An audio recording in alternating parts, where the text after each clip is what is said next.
అందరూ బాగున్నారా? మొన్న భగవద్గీత గీతా జయంతి నాడు మనం చదువుకోవడం ఎంతో ఆనందదాయకంగా అనిపించింది నాకు. ఈరోజు మీకు ఒక చిన్నది లఘువుగా మనం దైనందిన జీవితంలో ఉదయం లేవగానే మళ్ళీ రాత్రి పరుండేప్పుడు కూడా దైవ ప్రార్థన అనేది మనం చేసుకొని పడుకుంటే మనకి ఈ 3 అవస్థలు ఉన్నాయి చూడండి. జాగ్రత్త, స్వప్న, సుషుప్తి అవస్థల్ని అన్నిటినీ న్యూట్రలైజ్ చేసేస్తుంది. మన కార్యాలని చక్కగా చేసుకునే సామర్థ్యాన్ని, శక్తిని ప్రసాదిస్తుంది దైవ ప్రార్థన. చేసుకుందామా? ఇది మోస్ట్ ఆఫ్ ద ఆశ్రమాల్లో దీన్ని ఇప్పటికీ ఫాలో చేస్తున్నారు. ముఖ్యంగా శివానంద ఆశ్రమం వాళ్ళ శిష్యులతో నిత్యము ఈ ప్రార్థన చేయించే బ్రాహ్మీ ముహూర్తంలో దినాన్ని మొదలెడతారు. మనం కూడా చేసుకుందామా? దైవ ప్రార్థన. కరుణామూర్తియగు సర్వేశ్వర, మా చిత్తము సర్వకాల సర్వావస్థల యందును నీ పాదాల విందముల యందు లగ్నమై అచంచలమైన భక్తితో కూడి ఉండునట్లు అనుగ్రహింపుము. పరమ దయానిధి, ప్రాతకాలంన నిద్రలేచినది మొదలు మరల పరుండు వరకును మనోవాక్కాయములచే మా వలన ఎవరికిని అపకారం కలగకుండునట్లును ఇతర ప్రాణికోట్లకు ఉపకారము చేయులాగునను సద్బుద్ధిని దయచేయము. సచ్చిదానందమూర్తి, నిర్మలాత్మ, మా అంతఃకరణం నందు ఎన్నడూ ఏ విధమైన దుష్ట సంకల్పము కానీ, విషయవాసన కానీ, అజ్ఞాన వృత్తి కానీ జొరపడకుండునట్లు దయతో అనుగ్రహింపము.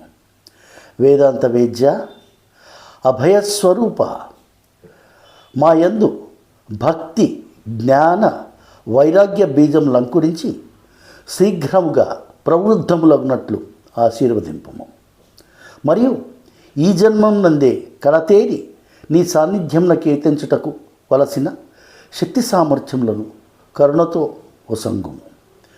దేవా, నీవు భక్తవత్సలుడవు, దీన్లపాల్టి కల్పవృక్షము. నీవు తప్ప నాకు ఇంకెవరు దిక్కు?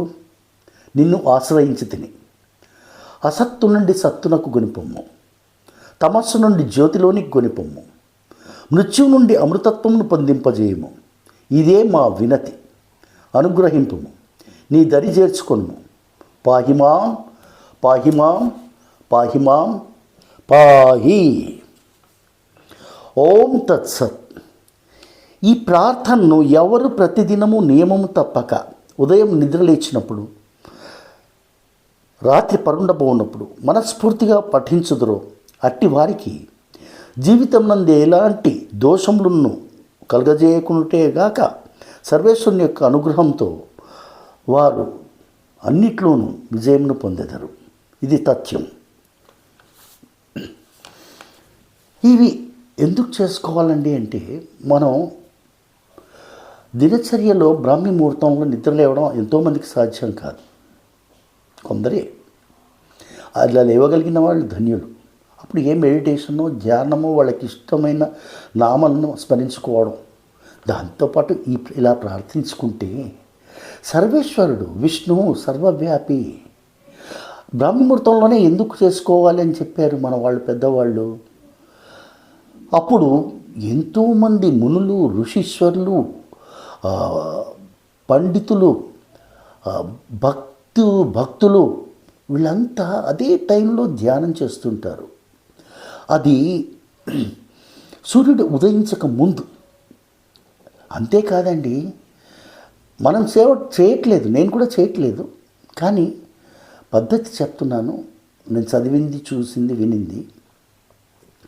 బ్రాహ్మీ ముహూర్తంలో లేచి దైవ ప్రార్థన చేసుకొని, ధ్యానం చేసుకొని అప్పుడు స్నానం చేస్తే దాన్ని దైవీ స్నానం అంటారు. Between 4 and 5 that is called దైవీ స్నానం. ఓకే, బిట్వీన్ 5 and 6 స్నానం చేస్తే అది మనుష్య స్నానం అంటారు.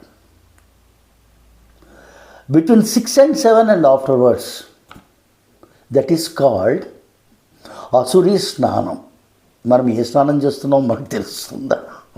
ప్రయత్నించడంలో తప్పులేదు కదా.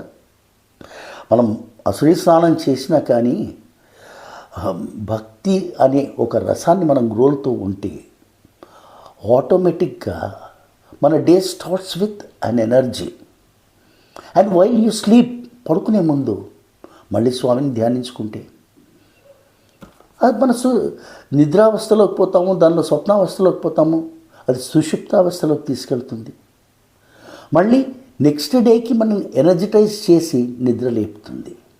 సో మనం దినచర్యల్లో కర్మలన్నీ చేస్తుంటాం, భగవదర్పణంగా కర్మలు చేస్తుంటాం. డ్యూటీ కర్మ చేయి అన్నాడు. కర్మ చేయడం అది ఆ ఫిలాసఫీని మనం మళ్ళీ చెప్పుకుందాము. కర్మ చేయకుండా మన దినచర్య నడవదు. ఎవరికైనా విద్యార్థులు చదువుకోవాలి, ఉద్యోగస్తులు వ్యాపారస్తులు వాళ్ళ పనులు చేసుకోవాలి, గృహస్థులు వాళ్ళ పనులు చేసుకోవాలి, ఎన్నోను. కానీ వీటన్నిటికీ కావలసిన సోర్స్ ఆఫ్ ఎనర్జీకి బూస్టర్ అన్నమాట ఇది. ప్రయత్నించి చూడండి, నేను చేస్తున్నాను. శ్రీహరి అనుగ్రహం మనందరికీ ఉండాలి. ఇకపోతే ఉదయం లేచాక 21 సార్లు శ్రీహరి నామాన్ని జపించాలి. శ్రీహరి శ్రీహరి శ్రీహరి అనుకుంటాం. శ్రీహరి శ్రీహరి. ఓకే, మళ్ళీ రాత్రి పడుకునేటప్పుడు ఇలా ప్రార్థన చేసుకొని దైవ ప్రార్థన ఓం నమః శివాయ మినిమం 21 సార్లు. అది మనం మౌఖికంగానే మనస్సుతో ధ్యానం చేసుకోవడం అలవాటు చేసుకుంటే మీరు చూడండి, you'll definitely get wonders and you'll definitely get wonderful results out of this. ఇకపోతే టైం మేనేజ్మెంట్ గురించి మళ్ళీ మనం ఇంకోసారి చెప్పుకుందాం. హరి ఓం తత్సత్.